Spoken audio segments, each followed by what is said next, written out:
குறள் அதிகாரம் 15 பிறனில் விழையாமை.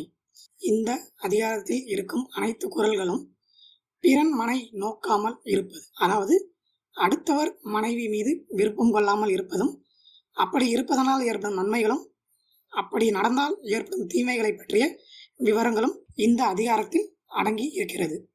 குறள் 1.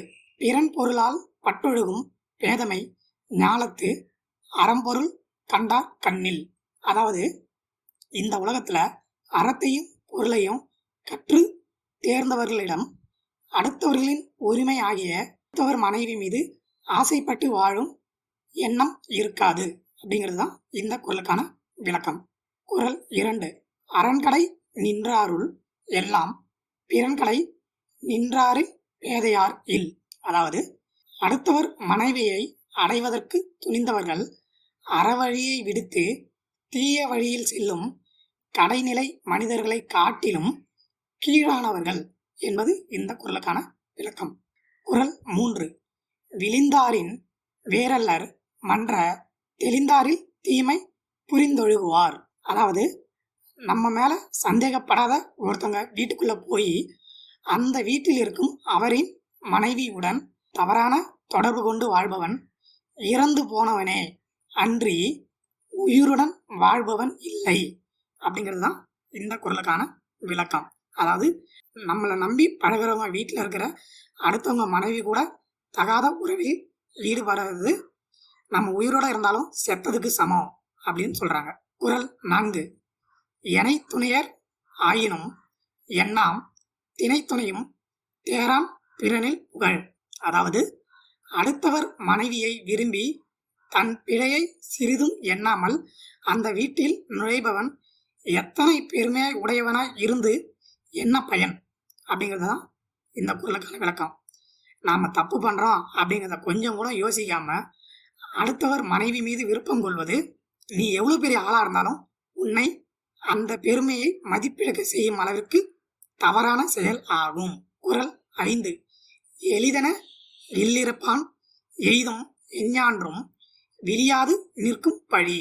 அதாவது அடைவது எளிது என எண்ணி அடுத்தவன் மனைவியுடன் தவறான தொடர்பு கொள்பவன் சாவாமல் எப்போதும் நிற்கும் பழியை பெறுவான். சாவாமல் அதாவது காலத்தால் அழியாத பழியை அவன் ஏற்றுக்கொள்வான் என்பது இந்த குறளுக்கான விளக்கம். குறள் 6. பகை பாவம் அச்சம் பழியென நான்கும் இகவாவாம் இல்லிறப்பான் கண். அதாவது அடுத்தவர் மனைவியுடன் முறைகேடாக நடக்க நினைப்பவனுக்கு பகை தீமை அச்சம் பழி ஆகிய நான்கும் அவனை விட்டு எப்பொழுதும் நீங்குவது இல்லை அப்படிங்கிறது தான் இந்த குறளுக்கான விளக்கம். குறள் 7. அறநியலால் இல்வாழ்வான் என்பான் பிறநியலால் பெண்மை நயவாதவன். அதாவது அடுத்தவனுக்கு உரிமையானவனின் பெண்மையை விரும்பாதவன் அறத்துடன் குடும்பம் நடத்துபவன் எனப்படுவான். அதாவது அடுத்தவர் மனைவியிடம் இன்பத்தை நாடி செல்லாதவனே அறவழியில் தனது இல்லற வாழ்க்கையை மேற்கொள்பவன் அப்படிங்கிறது தான் இந்த குறளுக்கான விளக்கம். குறள் 8. பிறன்மனை நோக்காத பேராண்மை சான்றோர்க்கு அரண் ஒன்றோ ஆன்ற ஒழுக்கு. அதாவது பிறருடைய மனைவியை விரும்பி நோக்காத பெரிய ஆண்மை சான்றோர்க்கு அறம் மட்டும் அன்று நிறைந்த ஒழுக்கமும் ஆகும் அப்படிங்கிறது தான் இந்த குறளுக்கான விளக்கம். குறள் 9. நலக்குரியார் யாரெனின் நாமநீர் வைப்பில் பிறக்குரியால் தோல் தோயாதார். அதாவது அச்சம் தரும் கடலால் சூழப்பட்ட இந்த உலகத்தில் எல்லா நன்மைகளையும் அடைவதற்கு உரியவர் யார் என்று பார்த்தால் அடுத்தவனுக்கு உரியவளின் தோலை சேராதவரே, அதாவது அடுத்தவர் மனைவியை கவராதவரே அப்படின்னு சொல்றாங்க. குறள் 10.